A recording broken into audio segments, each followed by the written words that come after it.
కేంద్ర హోంశాఖ మంత్రి అమిత్ షా గారితో చంద్రబాబు గారు, పవన్ కళ్యాణ్ గారు భేటీ అయినటువంటి నేపథ్యంలో భేటీలో అనేక రాజకీయ అంశాలు చర్చకొచ్చాయని, అందులో భాగంగా జగన్మోహన్ రెడ్డికి సంబంధించినటువంటి అంశాలు కూడా చర్చకు వచ్చాయన్నట్లుగా ఆ భేటీలో చంద్రబాబు గారు అమిత్ షా గారికి ఆంధ్రప్రదేశ్ ఎదుర్కొంటున్నటువంటి ఏకైక సమస్య జగన్మోహన్ రెడ్డి అని, జగన్మోహన్ రెడ్డిని రాజకీయంగా నిర్వీర్యపరచకపోతే రానున్న రోజుల్లో ఎంతోమంది పారిశ్రామికవేత్తలు ఆంధ్రప్రదేశ్లో పెట్టుబడులు పెట్టేందుకు భయపడుతున్నారు అన్నట్లుగా ఆయన వివరించినట్లుగా, దానికి అమిత్ షా గారు మనం చర్యలు తీసుకుందాం అంటూ ఆయన సమాధానం ఇచ్చినట్లుగా కొన్ని వార్తలు సోషల్ మీడియాలో చక్కర్లు కొడుతున్న నేపథ్యంలో ఈ అంశంలో అసలు ఏం జరిగిందనేది పూర్తి స్థాయిలో మనం విశ్లేషణ చేసుకునేటువంటి ప్రయత్నం చేద్దాం.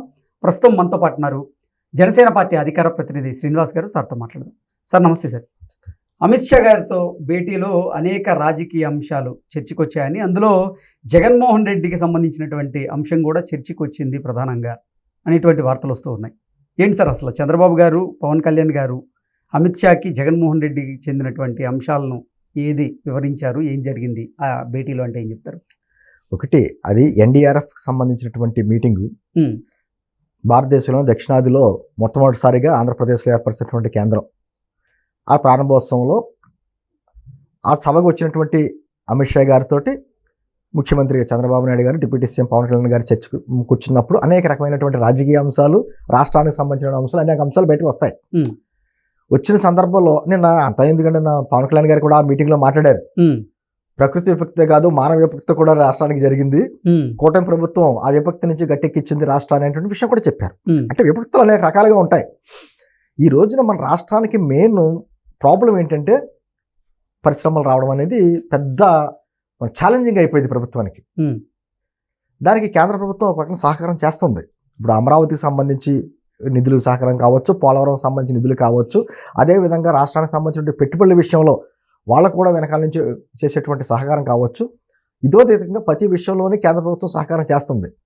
అందరూ అంటారు ఎప్పుడూ లేనిది కేంద్రం ఆంధ్రప్రదేశ్ మీద ఎంత ప్రేమ ఎందుకు కురిపిస్తుంది అనేటువంటి విషయం. కృష్ణగా నేను ఏమంటానంటే, భారతదేశంలోనే భారతీయ జనతా పార్టీకి అత్యంత బలమైన రాష్ట్రం ఏదైనా ఉందంటే ఆంధ్రప్రదేశ్. ఏ ప్రభుత్వం వచ్చినా ప్రత్యక్షంగా కావచ్చు, పరోక్షంగా కావచ్చు, నేషనల్లో ఉన్నటువంటి కేంద్రంలో ఉన్నటువంటి ఎన్డీఏ గవర్నమెంట్కి సపోర్ట్ చేసేటువంటి ప్రభుత్వాలే. మన లాస్ట్ గవర్నమెంట్ కూడా అంతే కదా, వాళ్ళు పరోక్షంగా చెప్పారు, ఇప్పుడు మనం ప్రత్యక్షంగా ఉంటున్నాం. అందుకని ఆంధ్రప్రదేశ్ ప్రజలకి మోదీ గారి నాయకత్వం మీద నమ్మకం ఉందనేటువంటి ఒక భావన వాళ్ళకు కూడా కలిగింది. ఆంధ్రప్రదేశ్ డెవలప్మెంట్ అవుతే రేపొద్దున మాకు మంచిది అనేటువంటి భావన కలిగింది. కాబట్టి ఈరోజు కూటమిలో ఉన్నటువంటి పార్టీగా అనేక రకాల సహాయ సహకారాలు అందిస్తుంది. కానీ మనం గతంలో లోకేష్ గారు కూడా చెప్పినట్టు ఎంతోమంది పారిశ్రామికవేత్తలతో మేము మాట్లాడినా కూడా ఒక భరోసా ఇమ్మని అడుగుతున్నారు. మరోసారి మళ్ళీ జగన్మోహన్ రెడ్డి రాడు అనే భరోసా మాకు ఇవ్వకపోతే ఈ రోజు మేము పరిశ్రమలు పెడతాం, అది మళ్ళీ పరిశ్రమలు పెట్టిన తర్వాత పెట్టుబడులన్నీ పెట్టిన తర్వాత ఒక రకమైన డెవలప్మెంట్ అయ్యే టైంలో మళ్ళీ ఆ గవర్నమెంట్ వస్తే మా పరిస్థితి ఏంటి అనే క్వశ్చన్ మార్క్ వస్తుంటే మేము వాళ్ళకి ఎన్నో రకాలకు సర్ది చెప్పవలసి వస్తుందని లోకేష్ గారు కూడా అంటున్నారు. నిజంగా అది అతిపెద్ద ప్రమాదం అదే. ఈ రోజు దావోస్ వెళ్తున్నారండి, దావోస్ వెళ్ళినప్పుడు అన్ని చెప్తా ఉంటారు. మా రాష్ట్ర పెట్టుబడులు ఆకర్షించేందుకు ఇప్పుడు మన రాష్ట్ర బృందం అంతా కూడా దావోస్ వెళ్తుంది.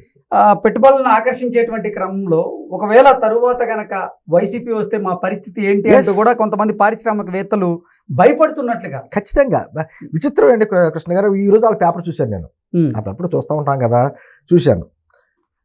అమిత్ షా గారు కూడా నిన్న మొన్న వ్యాఖ్యలు చేశారు. గతంలో జరిగినటువంటి విపక్తి నుంచి రాష్ట్రాన్ని మేము రక్షిస్తాం, ఖచ్చితంగా మేము ఎంతవరకు సహకారం చేయాలి అంత సహకారం ఇస్తామని చెప్పి చెప్పారు ఆయన. వాళ్ళ పేపర్లు ఏమి రాస్తున్నారు తెలుసా? 2014-19 మధ్యన జరిగినటువంటి విపత్తు జరిగింది రాష్ట్రంలో, రాష్ట్రం అనేక రకాలుగా అధోగతి పాలైందని చెప్పేసి అమిత్ షా గారు అన్నట్టుగా రాసుకున్నారు వాళ్ళు. అంటే గత 5 సంవత్సరాలు ఏం జరిగినది ప్రజలకు తెలియదా? తీర్పునిచ్చారా? అలా కాదు, పారిశ్రామికవేత్తలు కనీసం పెట్టుబడి పెట్టడానికి భయపడే పరిస్థితులు ఏర్పడ్డాయి కదా. అమర్రాజా బ్యాటరీస్ పెద్ద ఉదాహరణ మనకి. ఎప్పటి నుంచో ఉన్నటువంటి అమర్రాజా బ్యాటరీస్ని వాళ్ళని భయపెట్టారు, బెదిరించారు, వాళ్ళు మన తెలంగాణ వెళ్ళిపోయేలాగా తవరేశారు. వాళ్ళకి వ్యతిరేకంగా లేకపోతే వాళ్ళకి చెప్పినటువంటి వాటాలు ఇవ్వకపోతే ఎటువంటి పారిశ్రామికవేత్తలను గెట్టేశారు. అటువంటి పరిస్థితుల్లో వాళ్ళు కింద పడ్డా మాదే గెలిపోయినట్టుగాను వాళ్ళ పేపర్లోనే ఎలా రాస్తారు? 2014-19 మధ్య జరిగిందంటే విపత్తు. మరి తీర్పు ఎందుకు ఇచ్చారు ఇప్పుడు 2024 ఎన్నికల్లో? అంటే ఒక నిజమైనటువంటి రాజకీయ విపత్తు ఆంధ్రప్రదేశ్కి 2019-24 మధ్య ఉన్నటువంటి ఒక చీకటి అధ్యాయం. అటువంటి పాలన, అటువంటి విధానాలు అమలుపరచకపోవడమే మనం చేయాలని పదే పదే చంద్రబాబు గారు చెప్తా ఉంటారు. అవును. ఈ రోజున పారిశ్రామికవేత్తలకు కూడా భరోసా ఇచ్చింది అదే. ఈ రోజు అమిత్ షా గారితో చంద్రబాబు గారు మాట్లాడినప్పుడు ఈ అంశాలన్నీ వచ్చి ఉంటాయి. ఈసారి పరిస్థితి మా రాష్ట్రానికి పెట్టుబడులకు రావడానికి మేము ఎన్ని రకాల కృషి చేసినా ఈ ప్రశ్న ఉత్పన్నం అవుతుంది. అదే సందర్భంలో జగన్మోహన్ రెడ్డి గత 12 సంవత్సరాలు పెట్టి బయట తిరుగుతున్నాడు. 12 సంవత్సరాలు పెట్టి ఒక వ్యక్తి ఎప్పుడు బెయిల్ మీద 2 సంవత్సరాలు బయట తిరుగుతున్నది మనం ఎప్పుడు చూడాల. అది కూడా ప్రజలు ఒక విధంగా ప్రశ్నార్థకం. న్యాయస్థానాలు మన ఏంటువంటి విధానం చేస్తున్నాయి, లేకపోతే ఈ దర్యాప్తు బృందాలు కూడా ఏం చేస్తున్నాయని ఒక ప్రశ్నార్థకంగా మారింది. గత 5 సంవత్సరాలు అతనేమో పదవిని అడ్డం పెట్టుకుని ఆ శుక్రవారం వచ్చేటప్పటికి వేరే అధికారిక కార్యక్రమం పెట్టుకుని వాడు కోర్టుకి వెళ్తాం అనేసేవాడు. ఓ సెక్యూరిటీ పర్పస్ అనేవాడు, లేకపోతే ప్రజాధనం వృధా అనేవాడు, రకరకాలుగా చెప్పి ఎగ్గొట్టాడు. ఈ రోజుకి ఈ ప్రభుత్వం వచ్చిన 8 నెలలకు కూడా అతను కోర్టుకి వెళ్ళట్లా. అంటే ఇవన్నీ ప్రశ్నార్థకంగా మారుతున్నాయి. కాబట్టి మీరు కొంచెం కేంద్ర ప్రభుత్వంగా అతన్ని ఎంతవరకు కంట్రోల్ చేయాలో అంతవరకు కంట్రోల్ చేసే బాధ్యత మీ మీద కూడా ఉంది. అంటే రాష్ట్ర ప్రభుత్వంగా కొంతవరకు మేము చేయగలం, కానీ కేంద్ర ప్రభుత్వంగా మీ బాధ్యత కూడా ఉంది. మీరు కొంచెం ఆ విషయంలో కూడా సహాయ సహకారాలు ఇచ్చాలి రాష్ట్రానికి, కేవలం నిధులు ఇవ్వడం కాదు. అటువంటి ప్రభుత్వం మళ్ళీ రాదు, అటువంటి వ్యక్తి మళ్ళీ అధికారంలో రాడు అనేటువంటి భరోసా మీ ద్వారా కూడా మాకు రావాలి అనేటువంటి విన్నపాలు కూడా జరిగి ఉంటాయి. సార్, అదే భేటీలో అమిత్ షా గారు చంద్రబాబు గారిని, పవన్ కళ్యాణ్ గారిని జగన్మోహన్ రెడ్డికి చెందినటువంటి ఆస్తులకు సంబంధించి, అలాగే జగన్మోహన్ రెడ్డికి సంబంధించిన ప్యాలెస్లకు సంబంధించిన వివరాలు కూడా అడిగినట్లుగా, ఆరా తీసినట్లుగా కూడా కొన్ని వార్తలు. అదే ఇప్పుడు ఋషికొండ విషయం ఒకటి, అతను వచ్చిన వెంటనే ప్రజావేదిక కూల్చేయడం చేసినప్పుడు విధానం ఒకటి, సరస్వతి ల్యాండ్ సంబంధించినటువంటి వాళ్ళ పవర్ ల్యాండ్ కానీ తీసుకుని ఏ విధంగా ల్యాండ్స్ని 1550 ఎకరాలు ఇంచుమించు ఏ విధంగా లాగేసుకున్నారో దాని గొడవ ఒకటి, కాకినాడ పోర్టు, కాకినాడ సజ్జ విషయంలో ఏ విధంగా గన్ను పెట్టి కేవీ రావు గారిని ఎంత తక్కువ రేటుకి తీసుకున్నారో, ఈ విషయాలన్నీ చర్చకు వచ్చేటప్పుడు ఆయనే ఆశ్చర్యపోయాడు. అంటే కేంద్ర హోంశాఖ మంత్రిగా ఆయన వివరాలు అన్నీ తెలుస్తూ ఉంటాయి, ఇంటెలిజెన్స్ రిపోర్ట్ వాళ్ళకి ఉంటుంది. కానీ ప్రత్యక్షంగా చంద్రబాబు గారి నోటి అంటున్నా, పవన్ కళ్యాణ్ గారి నోటి అంటా అవన్నీ చెప్తుంటే అతని ప్యాలెస్లు, బెంగళూరు ప్యాలెస్, అతను ఋషికొండలో ఎంత ఖర్చు పెట్టి 500 కోట్ల రూపాయలు ఖర్చు పెట్టి ఏ విధంగా ఒక ప్యాలెస్ కట్టుకున్నాడో ఇవన్నీ చెప్తుంటే ఆయన ఆశ్చర్యపోయాడంట. అంటే ఒక అధికారంలో ఉన్న వాళ్ళు ఇలా కూడా చేయొచ్చా, ఇంత దారుణాలు చేయొచ్చా అనేది ఆయన కూడా ఆశ్చర్యపోయేటువంటి పరిస్థితులు. ఎందుకంటే కేవలం అతని గురించి మా రాష్ట్రాన్ని రక్షించడం అనేది వేడుకోవడమే కాకుండా ఇదిగో ఇలా జరిగింది ఉదాహరణతో సహా. తాడేపల్లి ప్యాలెస్ అతను కట్టుకున్న విధానం, అతని సెక్యూరిటీ దాదాపు 980 మందితో ఒక సెక్యూరిటీ పెట్టుకున్న విధానం, అది పెట్టుకుని కూడా ప్రజల్లోకి వెళ్ళకుండా పరదాలు పెట్టుకుని వెళ్ళిన విధానం, ఎక్కడికి వెళ్తే అక్కడ కర్ఫ్యూ వాతావరణం సృష్టించడం, చెట్లు కొట్టేయడం, ఇవన్నీ కూడా అంటే ఆయన చాలా ఫ్రీగా వచ్చాడు. ఆయన చంద్రబాబు గారి ఇంట్లో విందుకు చేశాడు, కూర్చున్నప్పుడు అనేక రకాలైన అంశాలు వస్తూ ఉంటాయి. కేవలం రాష్ట్రానికి సంబంధించిన అంశాలే కాకుండా ఇదిగో అటువంటి విపత్తు ఉంది మాకు, ఆ విపత్తు నుంచి మీరు కూడా మమ్మల్ని సాయం చేయాలి.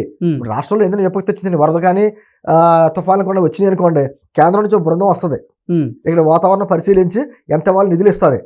అదే విధంగా ఇదే జగన్ అనే విపత్తు ఉన్నాడు కదా, ఆ విపత్తు నుంచి కూడా మమ్మల్ని రక్షించండి, మీరు చేయవలసింది మీరు చేయండి అని చెప్పేసినటువంటి విన్నపాలు కూడా చేశారు. దానికి వీళ్ళు చెప్పిన అంశాలన్నిటి మీద కూడా అమిత్ షా గారు కూడా ఆశ్చర్యపోయేటటువంటి పరిస్థితి. ఖచ్చితంగా మీరేం భయపడక్కర్లొద్దు, మేము అన్ని విధాలుగా నిధుల విషయంలోనే కాదు, అటువంటి విపత్తు రాకుండా మేము చేయవలసిన బాధ్యతతో మేము తీసుకుంటాం, మీరు ధైర్యంగా జగన్మోహన్ రెడ్డి చేసినటువంటి అవినీతి అవకతవకలకి ఆయన మీద తప్పకుండా చర్యలు తీసుకుంటామంటూ కూడా అమిత్ షా గారు ఇప్పుడు చంద్రబాబు గారికి అలాగే పవన్ కళ్యాణ్ గారికి రిప్లై ఇచ్చినట్లుగా కూడా ఖచ్చితంగా అదే అది చెప్పిన మీటింగ్ లోనే చెప్పాడు కదండి ఆయన. గత ప్రభుత్వ తాలూకు విపత్తు నుంచి ఆంధ్రప్రదేశ్ మేము రక్షిస్తాం, ఆ బాధ్యత మేము తీసుకుంటాం, కేవలం నిధులు ఇవ్వడమే కాదు అన్ని రకాలుగా రాష్ట్రాన్ని అభివృద్ధి చేయడంలో మా సహాయ సహకారాలు ఉంటాయని చెప్పి చాలా స్పష్టం చేశాడు ఆయన. దాని అర్థం అదే. అంటే రానున్న రోజుల్లో జగన్మోహన్ రెడ్డి మీద చర్యలు తప్పవా అంటే ఏం చెప్తారు? ఖచ్చితంగా జగన్మోహన్ రెడ్డి జైలుకి వెళ్ళిపోతాడండి, తప్పదు, దాంట్లో నో డౌట్స్. కాస్త వెనక ముందు అవుద్ది, కానీ ఖచ్చితంగా చట్టబద్ధంగా అతన్ని ఏ విధంగా నుంచోబెట్టాలో ఆయన ఏదైనా కార్యక్రమాలన్నీ జరుగుతాయి.